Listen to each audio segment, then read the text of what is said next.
Hi guys, FootyTalkers are back. I'm Harry Potter, and this is Jack Sparrow, and this is Peter Parker. Hello. Okay, I'm going to go straight into the topics. Today we are going to talk about the previews of Bournemouth versus Arsenal.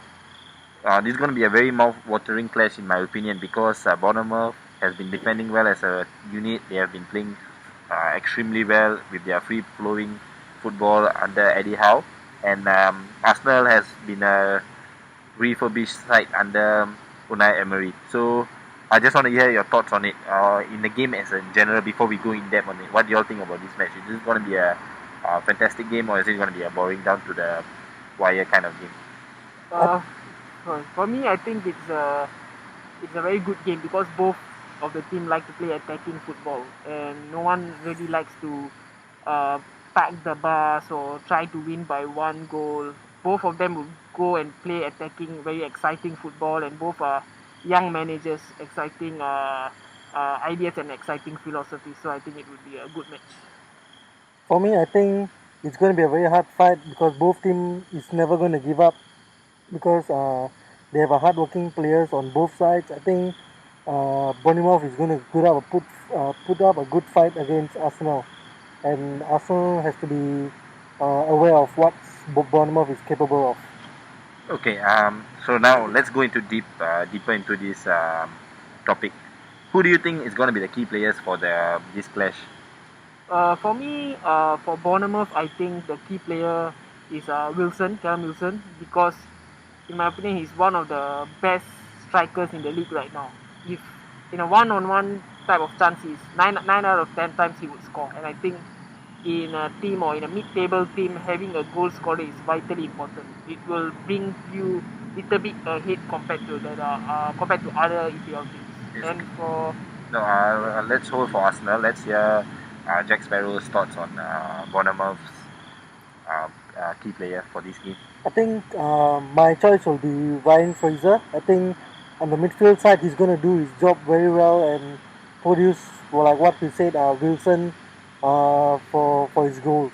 I think Ryan Fraser is going to dictate the play. For me personally, from what I've seen in the past Arsenal games, they have been very little in terms of attacking wise.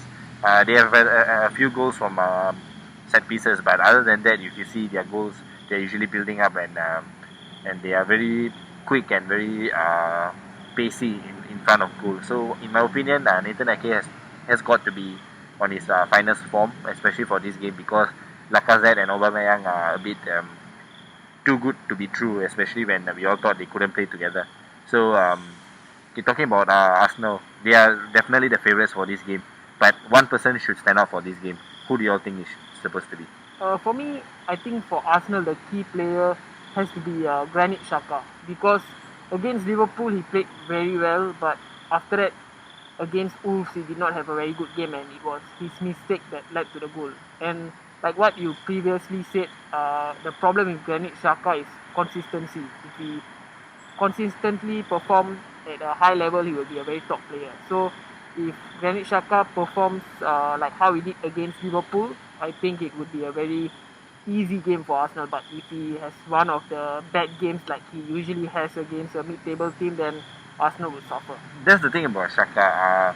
I mean, I don't rate him as a footballer, but especially after the game against Liverpool, I really thought that he's stepping his mark on the Arsenal side. He has been in this Arsenal side for like I think 2 years, 2 seasons, and I expected more from him, especially going up in terms of attacking wise. But he's neither the defensive or the attacking kind of player. He's just there to recycle the ball. But he hasn't been doing that well, especially the last game when he can actually just hold the ball. But he decided to do something weird, and the opponents had open goal right into Leno's penalty box. So, like what you say, Xhaka is very crucial for this team. If whether he plays or not, if he doesn't play, then it's going to be better for, especially in his bad form, it's going to be better for Arsenal if he doesn't play. But for me, in my opinion, this game is going to be decided by Lacazette because he has been a phenomenal striker I've seen this season. The past 10 to 11 games, he has been so good. He has been very quick. That you always see that him in the final third, especially in the last 20 minutes, he's so quick, he's so dangerous. So this game is going to be won in that last 20 minutes, and Lacazette is going to be key. And what about you, Jack? My view, I think it's going to be Abu Mayang. I think he's going to be fast. He's a threat of Arsenal. I think he's going to just run up against Bournemouth defense, and it's either he score more goals or he just give it to Lacazette who's going to finish it off. Okay, what are your predictions? For me, I think the match would be a very close match with a couple of goals and with Arsenal winning. So a 3-2 win for Arsenal. My prediction will be 2-1 for Arsenal. I think it's going to be a draw, 2-2. It's going to be a high-scoring game, and it's going to be 2-2. Okay, next up, we're going to talk about Manchester United versus Crystal Palace. We have seen Manchester United just got demolished against their local rivals in the last game. How important is this game, especially for the fans' point of view, Jack? How important is this game? This game is very important for Manchester United because just for the it's not just for the sake of the fans. I think for the club's pride, they have to come back stronger and they have to prove what they do best. I think for the players who are not involved in the international break, I think they have a good review and they should be back stronger for the game to get back what they left in the previous game. What do you think as a neutral, Peter? As a neutral, as in even like as a Liverpool fan, I'm enjoying what Manchester United is suffering from now. But as a neutral, I think just for pride's sake, like what Jack said, they should perform and they should give performance for the fans to be happy about, because against Man City it was really men against boys, the way Manchester City just toyed around Manchester United. So I think this is a very crucial match, and if they do not do well or even if they lose in this match, I think Jose Mourinho job may be on the line. I agree with both of you all. It's more of a pride than a result in this game. We need more than we need a high scoring game, especially from our end. That we need to score more goals. And talking about that, we talked. Let's briefly talk about the Manchester United versus Man City. What happened? Paul Pogba didn't play, and we looked absolutely shambolic in the middle. Do you think he's the key player for Manchester United, especially in this game? I think in this kind of game he is meant to be there, but I think if he were to be there, I think it would be more productive and efficient because Matic and Fellaini, or I think they will be more defensive. So Pogba is the one who's going to initiate the attacking play. I think he should have played. No, as in for the match against Crystal Palace, I'm saying he didn't play against Man City and he looked poor. But then, let's say if he doesn't play against Crystal Palace, are we going to look poor again? Is he the key player for our entire team, or for this game, do you think someone else can step up? I think for this game, someone else can step up because for teams like Crystal Palace, I think the midfield wise shouldn't be a problem. I think players like Marshall, Matic, all they can handle what they can do against Crystal Palace. Nice. What about you? For me, against lower teams or mid-table teams, I don't think Pogba is that important. I think if you have like someone like Mata to unlock the defense, because most teams would not really go all-out attack against Manchester United, home or away. So someone like Mata who can unlock the defense is already enough. But for bigger teams, Pogba is key because he's like the complete midfielder, and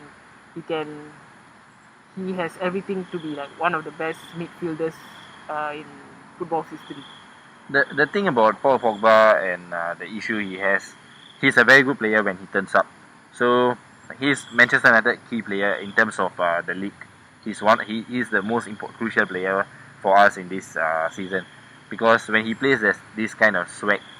I mean, I'm not the kind of guy who likes when he does the pullback and all the skills in the middle of the park, but when he's there, he got the arrogance to bring Manchester United forward. That's what we lacked against Manchester City.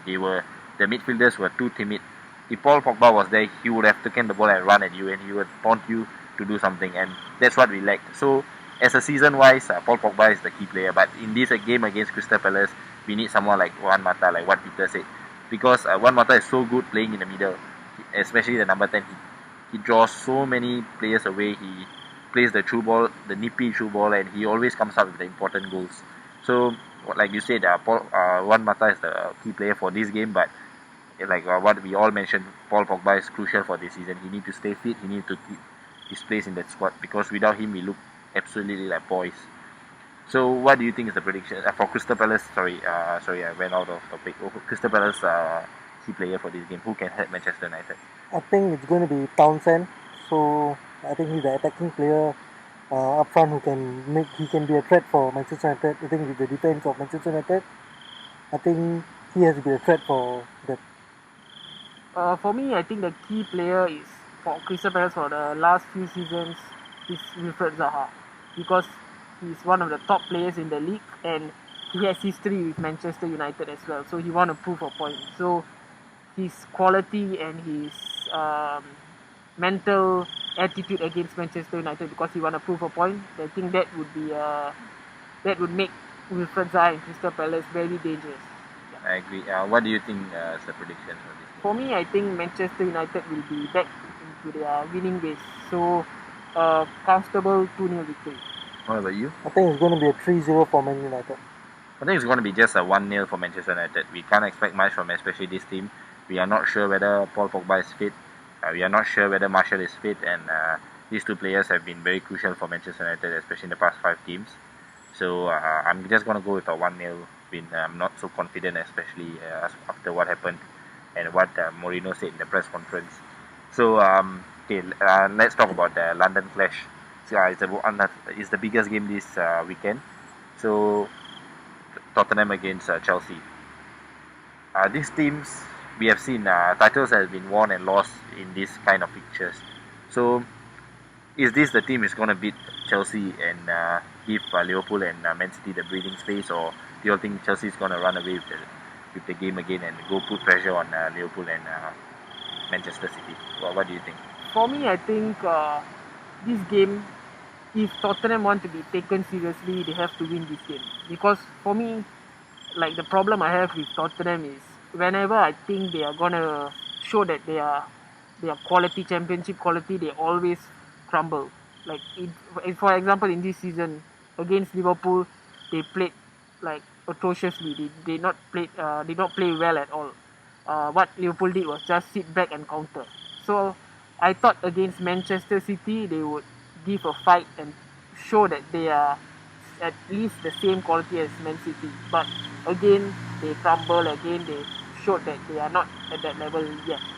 So if they want to prove they are at the top level, championship level, they can challenge for the EPL and they can challenge for trophies. I think this game is very vital for Tottenham to win.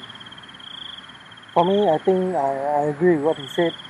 This is their chance to get the fucking way to show their worth of the championship, that they deserve to be on top. This is the game. I think they should really sit back and think how to beat Chelsea and get the fuck on top.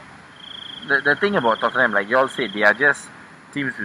They are the team which cracks under pressure. I've never seen any other team in the EPL or in the terms of footballing wise that shitty in terms of handling pressure. I'm not too sure what's the issue with them. They are not. I won't say they are not. They have a mixture of seniors and juniors in the team. They should be able to handle the pressure. I think their squad is they are older than Manchester United's current average squad. So I don't understand what's their problem. Maybe it's down to the manager, or is it down to the captain, or is it down to the club itself? I'm not too sure. But if they want to be taken seriously, they got to beat this team. Especially this Chelsea team is gonna. If they beat this Chelsea team, it's gonna show a statement. It's gonna put other teams under pressure when playing them. So it's gonna be easier for them the next following games. So talking about Tottenham and Chelsea, we are no stranger to these matches. It has been won by individuals. So who do you think in this game is gonna stand out? For me, for Chelsea, I think it will be Eden Hazard like usual, because for this season Chelsea has been over reliant on Eden Hazard.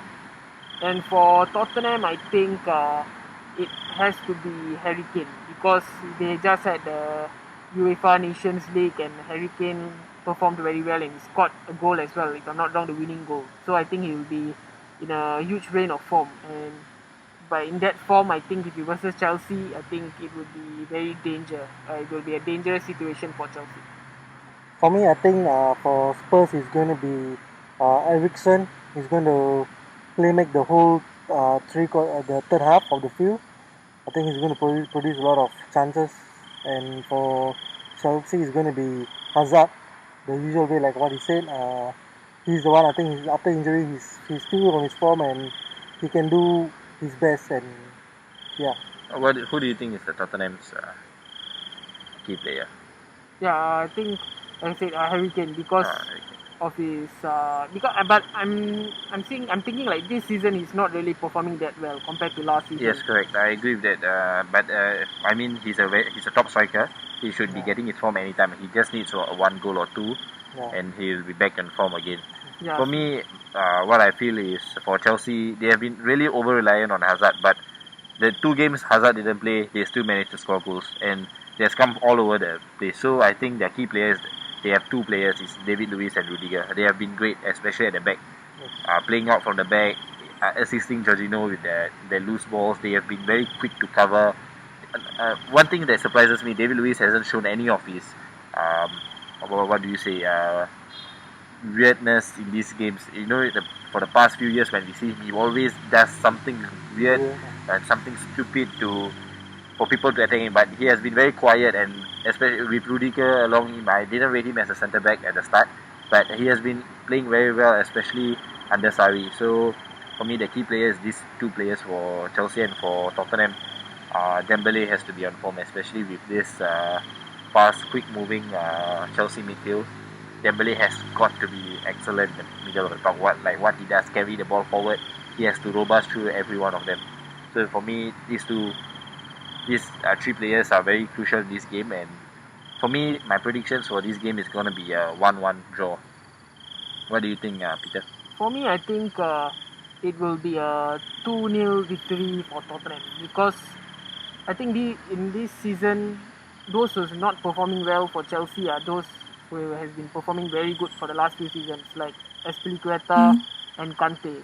Yeah, Kante has been performing very well for previous managers, but in this new system, I think he still needs time to get adapted to because he's can't really score that many goals. He can't really give proper crucial true passes. His games is all defensive, and since Jorginho is taking that position, I think that would be one point where Tottenham would aim at because Jorginho is not really a movement-based type of player. He's not really that fast or that strong. So if they press him, I think that is what Pochettino is gonna do, and that is why I think Tottenham is gonna win 2-0. For me, I think it's going to be a 2-1 Chelsea win. With I think Hazard making the scores and I think Harry Kane with the consolation goal. Okay, so guys, we have come to the end of the predictions and preview. I hope you enjoyed this. We have done this shorter because we've gotten some feedback from the rest that our videos are a bit too long. We would like to have more comments about this and what else we can improve on. So please like, share, and subscribe, and please comment down below on where to improve.